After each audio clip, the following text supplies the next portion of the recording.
Sogolola tuli mmanja mwa Ambuye Mulungu. Our destiny is in the hands of God. Kulibe muntu wina aliyense amene ali ndi mphamvu pa moyo watu. Many people out there have been completely written off by society. Vanavauza kwantwena kuti uyu muntu kulibe chimene angachite pa moyo wake. Uyu muntu kulibe kumene angapite. They've been told that they cannot achieve anything in their life. But God is not saying the same thing on their life. God is saying something different. God is saying something different upon your life, because your life is not in the hands of those people, but in the hands of God. Leso mwinenga lefuwa ya ngatemwa kuti afile mbulula fyonse. Fila ba mulembera filia afile mbulula amipere fisuma. Paka tunowu migwenu wafunguluka. And you have to believe that indeed my life is in the hands of God and not in the hands of a human being. Kuchimwa timachimwa, kuviru vyanya timaviru vyanya, timavisokoneza, bantu wa maziva ngakaleza machimo watu. People know all your weaknesses, they know all our weaknesses, yes. But God is still giving us a second chance. Tilindi umoyo tsikulale, because God is giving us a second chance. Second chance kuti zintu tiyambe katsopano afile mbulule fisobolo kefintu mpumi wesu. Nobody can ever tell you that you will never go anywhere if God says you're going to go somewhere. Because your destination is not determined by what others say. It is determined by what God himself says about your life. So gololatu abale ndialongo lili mmanja mwa Ambuye Mulungu. Ndi wamene amatidoba mu machimo watu. Ndi wamene amatidoba mmatika muja kutisuka, kutinyamula, kutipasa umoyo watsopano, umoyo wabwino. Komatine la kukulupirira zimenezi. Many people are walking around with long faces because somebody told them that they can never go anywhere. Zintu zimene antu amanena pa umoyo wanu zimasiyana ndi zimene Mulungu amanena. Because God has a different plan for your life. He holds your destiny. If you believe that God indeed has a different word, and you start working towards that, you're going to achieve great things in your life.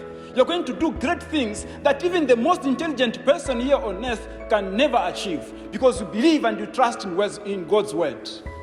If we had an opportunity to have power over the futures of people, many people today would not have become what they are. They would not have become what they are today.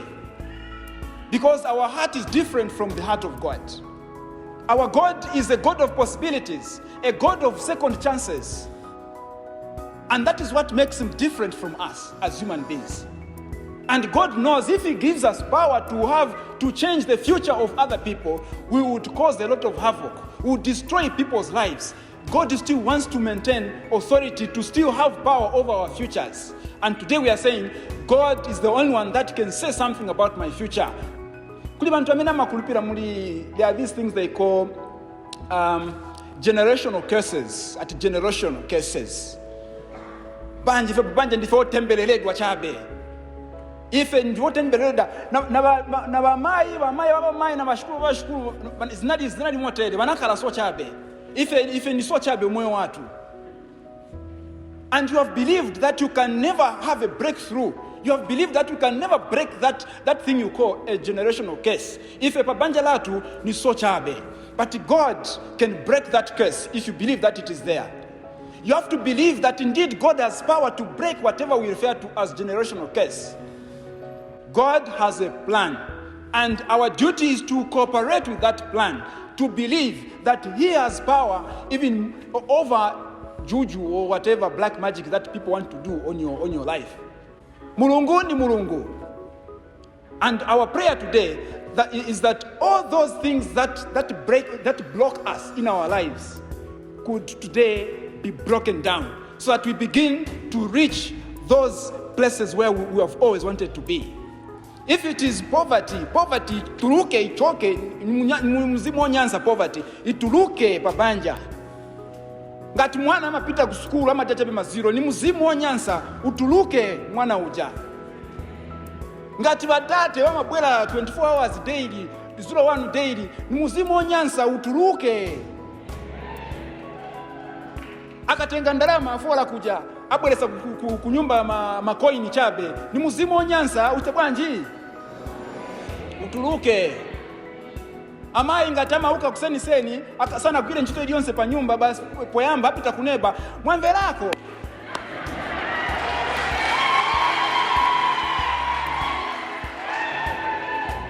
Na wonso ni muzimu onyansa ute bwanji.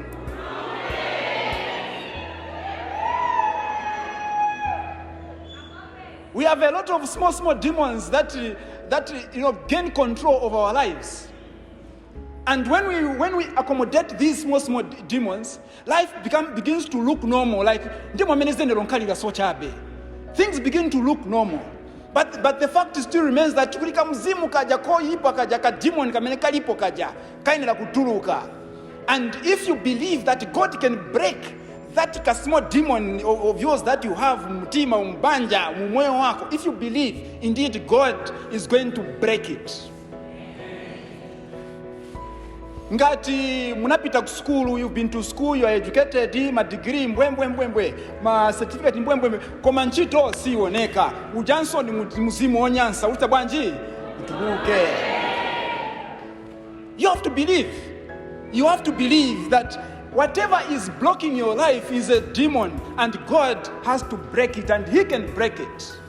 He has power to break it, but you have to believe. Kuti ndito ambie Mulungu azachosa mzimu onyansa pa moyo wanga. Mwalema kumvera chape ma testimony abantu bena. Tomorrow you should be the one to stand in front of the people and give your testimony. Kuti abale ndi alongo inenso Mulungu anandichitira zinthu zazikulu pa moyo wanga. Even zimene Mulungu anandichitira. You give your own testimony, because God never stopped working miracles in your life. The same way that is blessing other people, God can still bless you also. You rise up tomorrow to give your story, to tell your story that is going to inspire other people as well. Many people today have stopped praying, because they believe that they are cursed. They believe that Mulungu anabatawali kutali. But God never stopped working miracles in people's lives. The same way that He worked a miracle in that person's life is going to do the same for you. But you have to believe. Tomorrow I'm going to stand up in front of the people and tell my story. I'm going to tell my story. I'm going to tell a story of how I encountered God in my situation of darkness and how God changed my life. Many people are going to be inspired by your story. Lesa kutafile mbulula ngamulefo kwa tafile mbulule. Padi mbana karimbo ine. File mbulule shanshanshani is it Christine ndeme nana emu. File mbulule la file mbulule la file mbulule. Kutafile mbulula kuti ali sobane fintu ali chitefi. God has power to undo whatever is like that in your life. Alindi mpamvu zochosa tonse tuja kutule mbulula kutushita bwanji. God can give you a new life today. That is going to be a miracle that you're going to recount to other people that are going to be inspired and also begin to believe that He can do the same for them.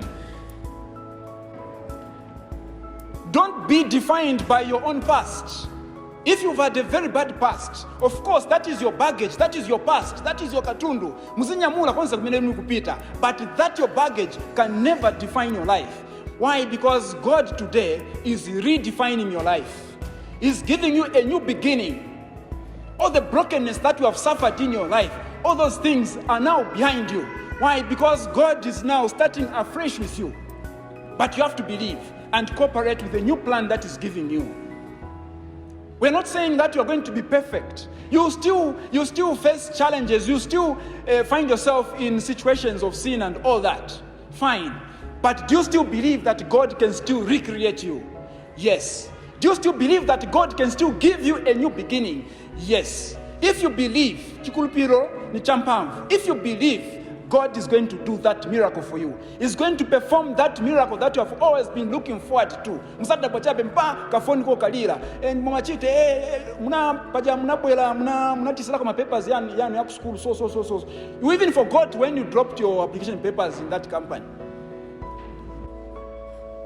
Can you please come tomorrow at this company blah blah blah blah blah. Don't unsapato como polish tumsapato tushana. To make up mwafaka puno bwino. Kainchito ya badwa. And this is how God blesses. He blesses us in ways that we cannot understand, ways that we cannot even imagine.